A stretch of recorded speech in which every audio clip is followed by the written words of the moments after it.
Of all the financial titans and philanthropists of the 20th century, none are more complex or mysterious than George Soros.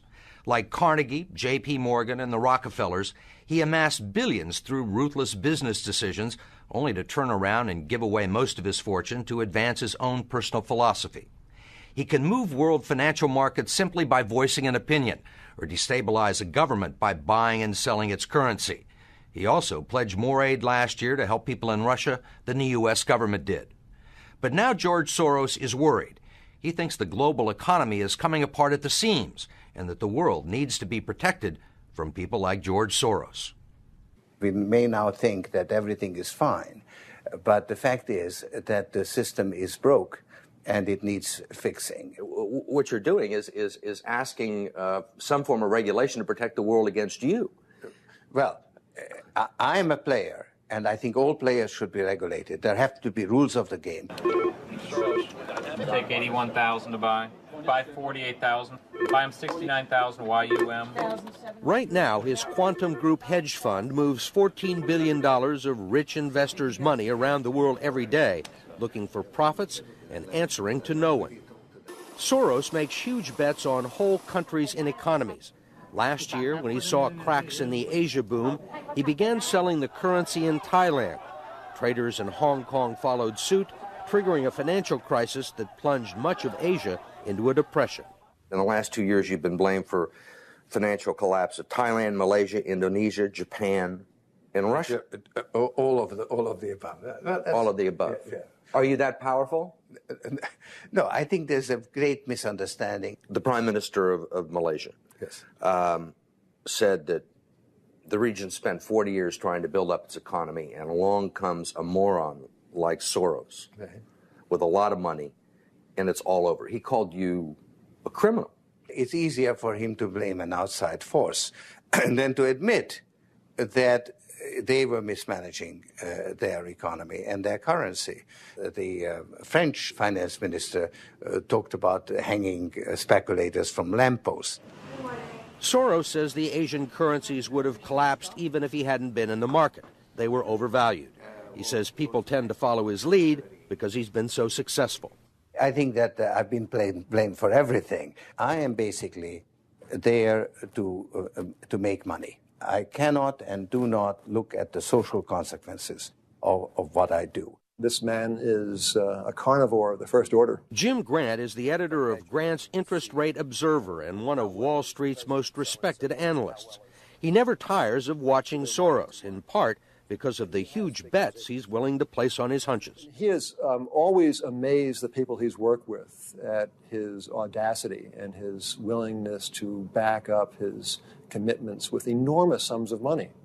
It causes the blood to drain from ordinary mortals' faces. Like risking $2 billion in Russia. When the Russian market began falling apart in August, Soros was the country's single largest investor. He called the U.S. Treasury and asked Uncle Sam for $7 billion to prop up the ruble. When U.S. officials failed to intervene, Soros wrote a letter to the Financial Times of London saying he thought the Russian currency should be devalued by as much as 25%. A few words from Soros were enough to cause panic selling that fueled the crash. What's it like to have a statement that you make have such serious, grievous consequences? I mean, you can, it looks to me like in a number of situations, you can take a position against a currency or make a statement, and the whole country falls apart. Well, it's a tremendous sense of responsibility, actually. And it's also a humbling experience because I am actually trying to do the right thing, and sometimes what I do has an unintended negative consequence, as it did in Russia. For both the Russian middle class and for Soros, who lost his $2 billion. Whatever his motivations, no one can accuse him of greed. He's backed away from the day-to-day operation of his businesses and is giving away his billions now with the same determination that he made them in places like Haiti, a country that has less money in the bank than he does. Last month, he brought the First Lady with him for a look at some of the projects his foundation is funding. This is Mr. George Soros, and he's going to be helping the hospital. This year, Soros plans to give away almost $500 million around the world. In Bosnia, when the water supply to Sarajevo was cut off at the height of the siege, it was Soros who wrote a check to jury-rig a pipeline through an abandoned highway tunnel. $5 million up front can be more valuable than $50 million a year or two later. Ambassador Richard Holbrooke brokered the peace in Bosnia. At one point, after the Dayton peace agreements in Bosnia in 1995, for a considerable period of time, George had given more money to implement the peace agreements than the U.S. government had. He just could move that fast. In Russia, he pledged $100 million to help scientists who might otherwise have sold their expertise to bidders like Iran or Iraq. In Eastern Europe, he's educated a new generation. And in Ukraine, he spent millions retraining the old Soviet military. At the center of George Soros, there's an inherent contradiction. Which is? Which is, on one hand, you're the capitalist who does not care about the social consequences of his act, and on the other hand, you are a philanthropist who cares only about social consequences. How do you resolve the two? Recognizing that as a competitor, I've got to compete to win. As a human being, I am concerned about the society in which I live. Which George Soros am I talking to now? The amoral George Soros or the moral George Soros? It's one person. It's one person who at one time engages in amoral activities and at the rest of the time tries to be moral.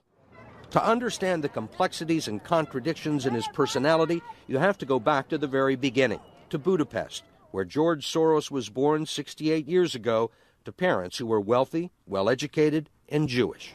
When the Nazis occupied Budapest in 1944, George Soros' father was a successful lawyer.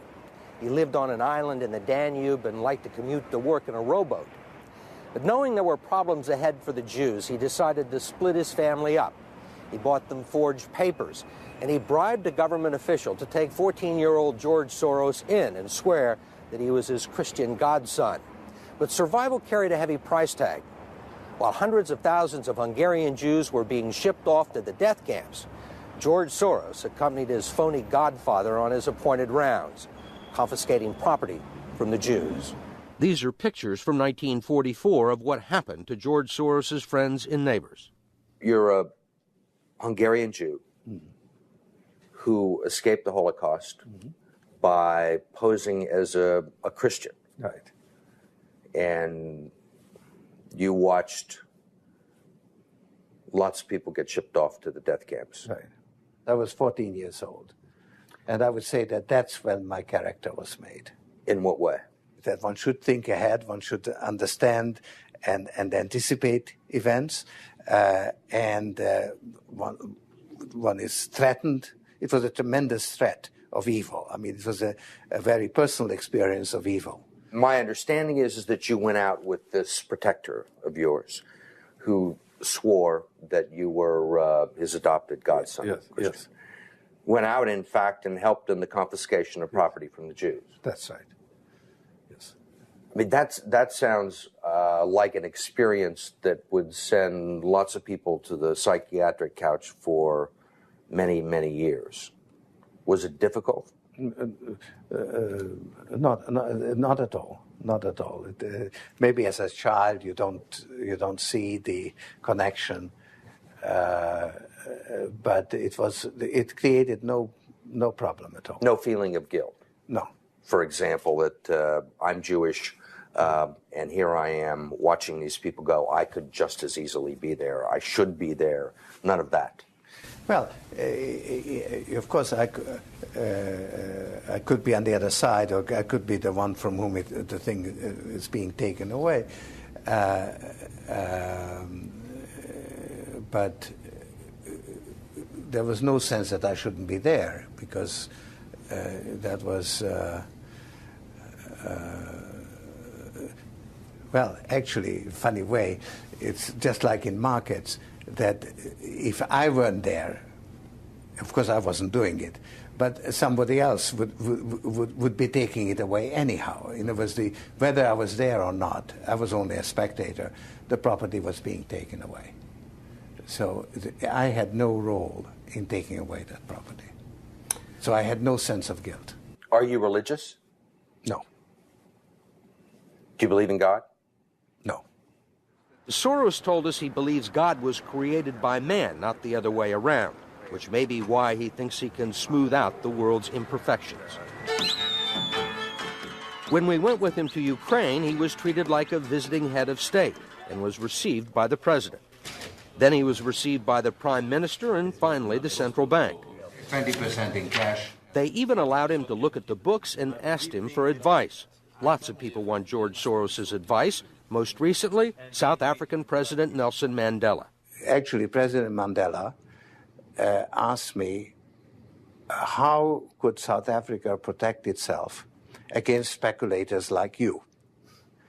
And I told him, I wrote him a memo, trying to give him the best advice I could, how to reduce the exposure of South Africa to speculative attack. That's the old stop me before I kill again approach, right? Well, you're telling this is what you can do to stop me. Whether I or somebody else does whatever is happening in the markets, it really doesn't make any difference to the outcome. I don't feel guilty because I'm engaged in an amoral activity which is not meant to have anything to do with guilt.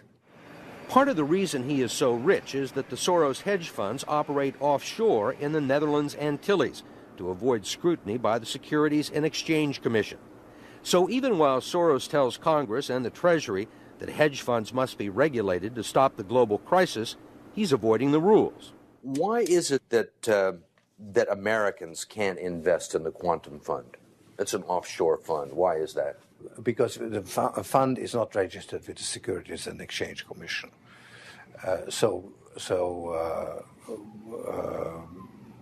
We are not licensed to do business in the United States. That's right.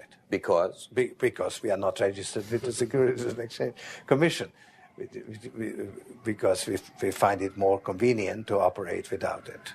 So in some ways it's to escape regulation. Yeah, that's right. But you've been sitting here talking about the need for regulation. Yes, and whatever regulations are imposed, we will obey. We already conform to everything.